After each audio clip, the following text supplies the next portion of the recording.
Bem-vindos a mais uma conversa aqui no The Deep Dive. Hoje o nosso foco são os avanços bem impressionantes na robótica, sabe? E claro, o impacto que isso pode ter na sociedade. É um tema quente, né? Com certeza. E olha, o material que a gente tem para analisar é bem variado. Tem transcrições de vídeos do YouTube, lá do AI Revolution, do Jack Chappell, e também um resumo de pesquisa bem denso, Revolução Robótica. Bastante coisa pra gente mergulhar. Exato. A nossa missão aqui é tentar entender essa tecnologia de ponta. Tô falando de robôs que mudam de forma, micro-robôs, humanoides super avançados e, ao mesmo tempo, olhar para as questões socioeconômicas sérias que isso levanta, principalmente emprego e desigualdade, né? Que são as grandes preocupações, sempre. Pois é, e a variedade é incrível, olha só. Tem robô metamórfico, robozinho que anda na água, atriz feita por IA, essa curiosa, robô-aranha em estaleiro, humanoide andando na rua. Bom, vamos começar a desembrulhar isso. Vamos lá. E a gente começa com uma coisa que parece saída direto da ficção científica. Os robôs MetaTrust. Eles mudam de forma. São de um projeto conjunto lá de Berkeley, Carnegie Mellon e Georgia Tech. Ah, sim, são fascinantes. Imagina uma estrutura, tipo, com centenas de vigas e juntas, um esqueleto mecânico mesmo, que consegue se reconfigurar para fazer tarefas diferentes. Um quadrúpede que vira outra coisa, sei lá, um capacete que se adapta. É a versatilidade levada a outro nível. Só que controlar isso sempre foi o problema, né? Porque quanto mais atuadores, que são as pecinhas que fazem o movimento, né? Mais complexo fica. Exatamente, é aí que a IA entra como a grande sacada, sabe? Eles usaram um algoritmo genético, que é um tipo de IA, que meio que imita a evolução, né? Para otimizar, e muito, o número de atuadores que precisam ser controlados ativamente. Ah, peraí. Como assim? Em vez de controlar cada pecinha... Exato. Em vez de microgerenciar cada junta, a IA encontra padrões. Ela agrupa os atuadores de um jeito inteligente. O mais legal é a analogia que um dos pesquisadores, o Zhenyu Gu, faz com a sinergia muscular na biologia. Ah, que interessante. Tipo o nosso corpo, que não manda em cada fibrinha muscular separada, mas coordena grupos de músculos para a gente se mover direito? Perfeito. É essa a ideia. A IA faz algo parecido com os atuadores do robô. E os resultados foram, assim, surpreendentes. Os protótipos, um andador tipo lagosta, um atuador que parece um tentáculo, fizeram transformações super complexas com bem menos controle ativo do que se imaginava. Nossa! E a visão de futuro do pessoal lá do Morphing Matter Lab, em Berkeley, é de objetos do dia a dia que se transformam roboticamente. Imagina, sei lá, lençórios que se ajustam sozinhos para virar um paciente na cama, ou cadeiras que se moldam perfeitamente ao corpo. Que loucura! Isso redefine totalmente o que a gente pensa que é um robô, né? Não é só o humanoide ou o braço industrial. O próprio ambiente pode se tornar robótico. Que ideia! Bom, e saindo desse macro, vamos para o micro.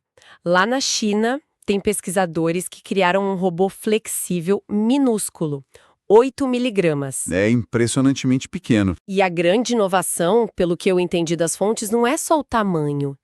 É que ele responde a 3 estímulos diferentes: calor, umidade e magnetismo. Por que isso é tão importante assim? Olha, é crucial porque a maioria dos micro-robôs de antes só respondia a um estímulo. Isso limitava demais onde eles podiam operar. Ou era na terra ou era na água. Não dava para ser nos dois. Ah, entendi. O desafio técnico era fazer com que esses sinais diferentes, calor, umidade e magnetismo, não dessem conflito um com o outro, né? A solução foi uma estrutura tipo sanduíche com 3 camadas. Poliamida para calor e umidade e silicone com partículas magnéticas. Isso mantém as respostas separadas e confiáveis. Genial! E com essa capacidade de responder a várias coisas e sendo tão pequeno, o que ele consegue fazer na prática? Apesar de ser minúsculo, 8 miligramas, ele carrega 2,5 vezes o próprio peso. Nossa! E ele é rápido na água, quase 10 centímetros por segundo, que é comparável a um besouro aquático, de verdade. Em terra, ele rola, sobe inclinações e, o mais importante, ele consegue passar da água para a terra e vice-versa. Faz a transição. Exato. A demonstração que descreveram é bem legal. Ele pega uma pedrinha, transporta por um terreno misto, controlando com magnetismo, e aí solta no lugar certo usando um pulso de luz infravermelha para ele mudar de forma e largar a carga. É um ciclo completo. Pegar, levar, entregar. Impressionante para algo tão pequeno. E as aplicações? Imagino que seja mais do que carregar pedrinha, né? Ah, com certeza. Pensa em enxames desses robozinhos inspecionando estruturas debaixo da água, ou monitorando ecossistemas frágeis tipo pântanos, ou ajudando em desastres, quem sabe até fazendo tarefas dentro do corpo humano no futuro. Uau! Isso se conecta muito com essa tendência da robótica flexível, inspirada na biologia, sabe? Para superar barreiras do ambiente. Ter múltiplas respostas numa máquina tão pequena abre portas para operar em lugares complexos, totalmente novos, que antes eram impossíveis para a microrobótica. Sinaliza um futuro com microagentes bem mais autônomos. Faz todo sentido. Bom, voltando para a escala humana. Os humanoides. A Coreia do Sul está investindo pesado nisso, né? Tem o CAPEX, uma parceria do KISH, LG Electronics e LG AI Research. Eles falam em IA física. O que é isso na prática? E a física basicamente significa que o robô aprende interagindo direto com o mundo real, não fica só na simulação de computador. Ah, tá. A ideia é que isso deixe ele muito mais adaptável a ambientes que mudam o tempo todo, ambientes imprevisíveis. E aí sim, permitiria uma colaboração de verdade com humanos em tarefas complexas, desde logística até cuidar de pessoas. Entendi. E o cérebro dele? É baseado num modelo de linguagem e visão da LG, o EXA-1, então ele consegue processar o que vê e conectar isso com comandos ou até com raciocínio baseado em linguagem. Isso permite um aprendizado mais, digamos, intuitivo e contextualizado, e prometem capacidades físicas de nível humano, até mãos com sensibilidade tátil parecida com a nossa. E tem uma estratégia maior por trás disso, imagino. Além da tecnologia pura. Com certeza tem. O chefe da pesquisa lá no KIST, o Lee Jong-won, posicionou o CAPEX como uma alternativa prática para desafiar o domínio que os Estados Unidos e a China têm hoje no mercado de humanoides. Uma disputa geopolítica também, então. Claramente. A meta deles é comercializar em só 4 anos. E estão focados em desenvolver os componentes-chave lá mesmo na Coreia, como os atuatores de alta potência para não depender tanto de fora. Humanoides virando símbolo de poder tecnológico e autonomia nacional. Enquanto isso, a Tesla com o Optimus. Exato, não dá para esquecer. O Optimus já está em testes piloto, em fábricas, aprendendo tarefas tipo dobrar camiseta, carregar caixa. E tem aquela afirmação do Elon Musk, né? Que um Optimus poderia substituir 2 trabalhadores humanos pela metade do custo.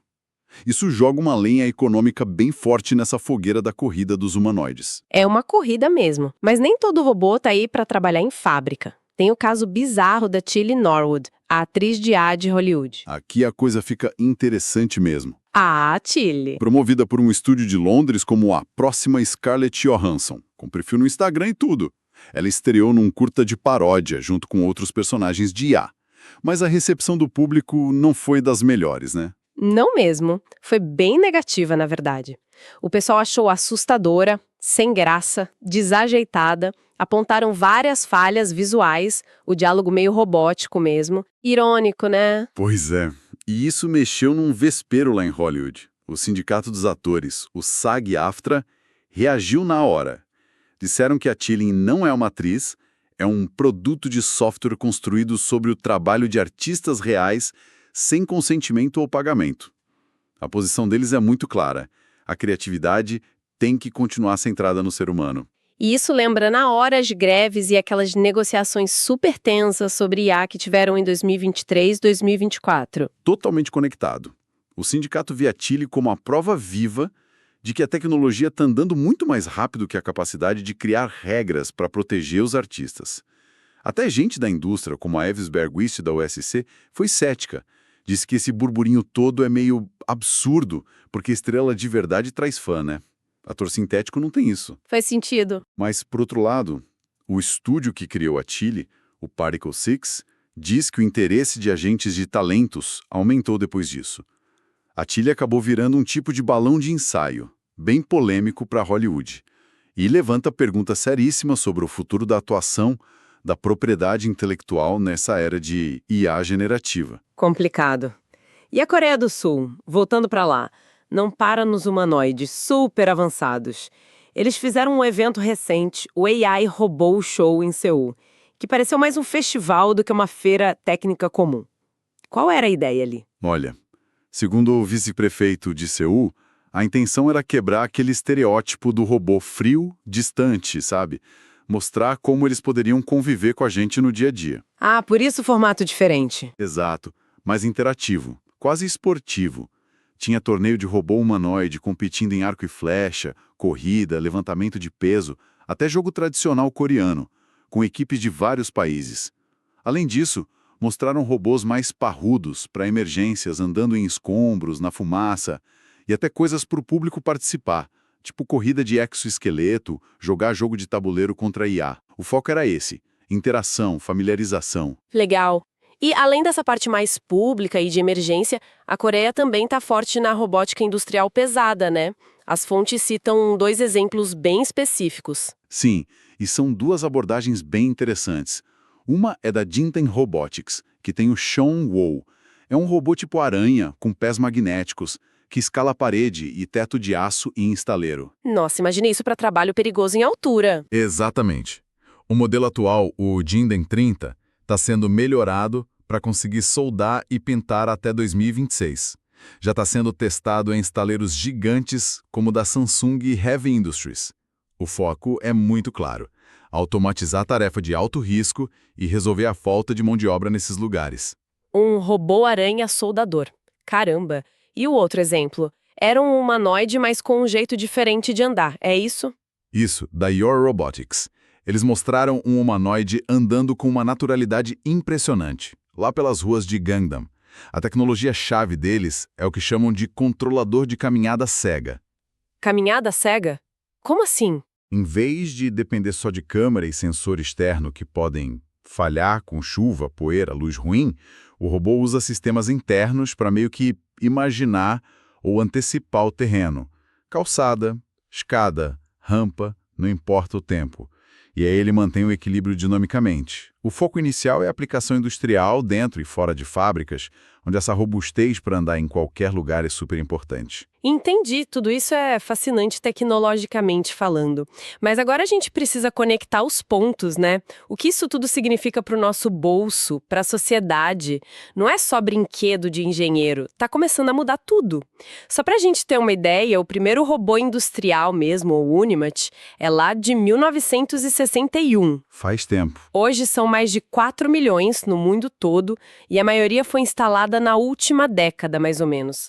O gasto anual já passa de 60 bilhões de dólares. E o ponto-chave agora, como as fontes mostram, é que essa automação está saindo daquela manufatura tradicional e invadindo outros setores. Setores que a gente achava que eram mais humanos, sabe? Tipo quais? Serviços de alimentação, por exemplo. Robôs como o Flip 2, que faz hambúrguer, já estão em centenas de lanchonetes. Máquinas que fazem tortilha chip sozinhas, cozinhas inteiras sendo testadas por grandes redes. Na agricultura, a colheitadeira robótica, sistema de ordem automático, está virando comum. E isso é impulsionado pela dificuldade de achar gente para trabalhar e pelo aumento dos custos, né? Nos Estados Unidos, a adoção de equipamento agrícola robótico deu um salto de 40% de um ano para o outro, ali por meados de 2025. 40%? E na logística e saúde? Os números também são grandes, né? São enormes. Logística, gigantes como Walmart, DHL e FedEx usando robô para pegar produto na prateleira, para movimentar carga. E estão falando em ganhos de produtividade de 2 dígitos. A Amazon sozinha, dizem as fontes, tem mais de 1 milhão de robôs nos armazéns. 1 milhão. E algumas análises sugerem que cada robô desses poderia representar 1 ou mais empregos que deixaram de existir ou nunca foram criados para a classe trabalhadora.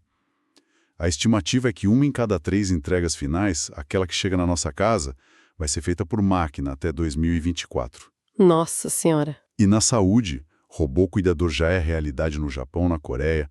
Cirurgia assistida por robô passou de 1,2 milhão em 2024. Robô entregando remédio em hospital, tá por toda parte. Com essa invasão toda, as projeções de perda de emprego devem ser pesadas. São bem sóbrias, para dizer o mínimo. O Fórum Econômico Mundial já falava em 85 milhões de empregos deslocados no mundo até 2030, e alguns analistas acham isso conservador. 85 milhões. A Goldman Sachs foi além. Projeta a perda de 300 milhões de empregos em tempo integral no mundo nas próximas décadas, só por causa da robótica. E tem uma diferença importante que as fontes destacam. A IA de software, tipo ChatGPT, ameaça mais o pessoal de escritório, o colarinho branco. Já os robôs físicos, esse que a gente está falando, substituem direto o trabalho da classe trabalhadora em média, sabe? A espinha dorsal de muitas economias. Já dá para ver queda no emprego em armazém, em fast food nos Estados Unidos, por exemplo. É preocupante. E a outra pergunta é, se os empregos estão sumindo ou ficando piores, para onde está indo o valor que essa automação toda gera? Quem está ganhando com isso? Olha, os dados indicam bem claramente uma concentração de riqueza. Salário real está parado ou caindo em muito lugar, mas o lucro das empresas, o retorno para os acionistas, está subindo. Fundo de investimento em robótica tipo RoboGlobal batendo recorde.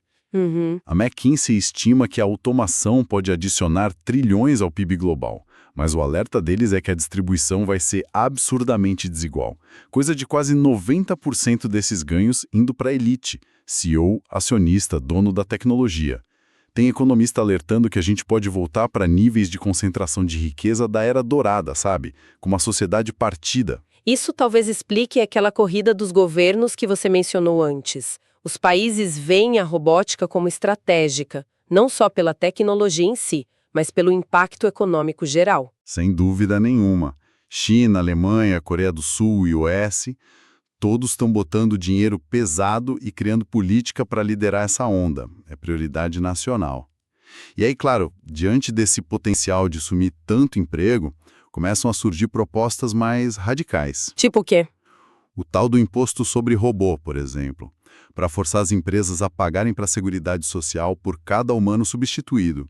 A Coreia do Sul já tem uma versão disso desde 2017, sabia? E a Renda Básica Universal, a RBU, volta para o debate com força, principalmente na Europa, como jeito de garantir que as pessoas sobrevivam economicamente se tiver desemprego em massa. Mas, claro, implementar isso politicamente é um desafio gigantesco. Entendi.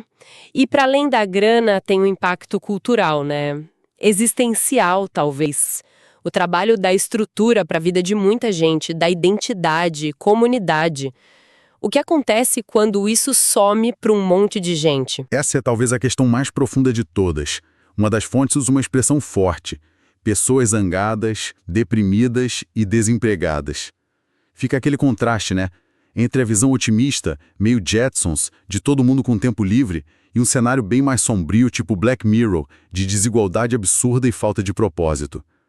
A junção da IA com o robô físico não é só um salto tecnológico, é um possível ponto de virada para como a sociedade se organiza e para o sentido do trabalho humano. Exato.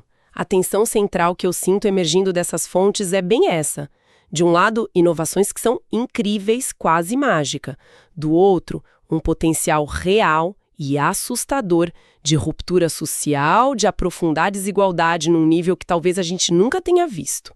E um ponto interessante que surgiu é que talvez a nossa fixação recente com a IA generativa, o ChatGPT e essas coisas, esteja meio que tirando o foco da ameaça mais imediata, mais estrutural, que vem da fusão dessa IA com robôs físicos que agem no mundo real. Vendo poema, criando imagem, os robôs físicos estão de fato assumindo tarefas concretas na fábrica, no armazém, no restaurante, no campo.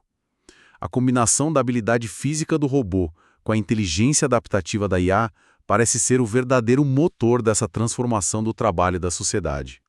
O cenário que algumas análises pintam é esse: corporações economizando trilhões em custo de mão de obra e a sociedade se dividindo ainda mais. De um lado, quem tem os robôs, do outro, quem foi substituído por eles. Deixa a gente com muito o que pensar mesmo. Demais.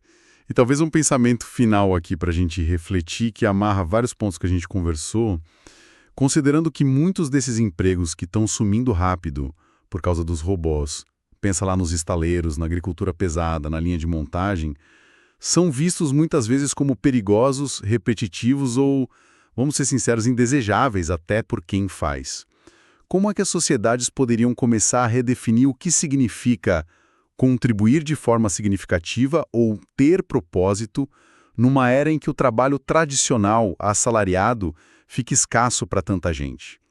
Que novas estruturas sociais, que novos valores culturais, ou quem sabe até que modelos econômicos diferentes vão precisar surgir para a gente conseguir navegar essa mudança tão fundamental na natureza do trabalho humano?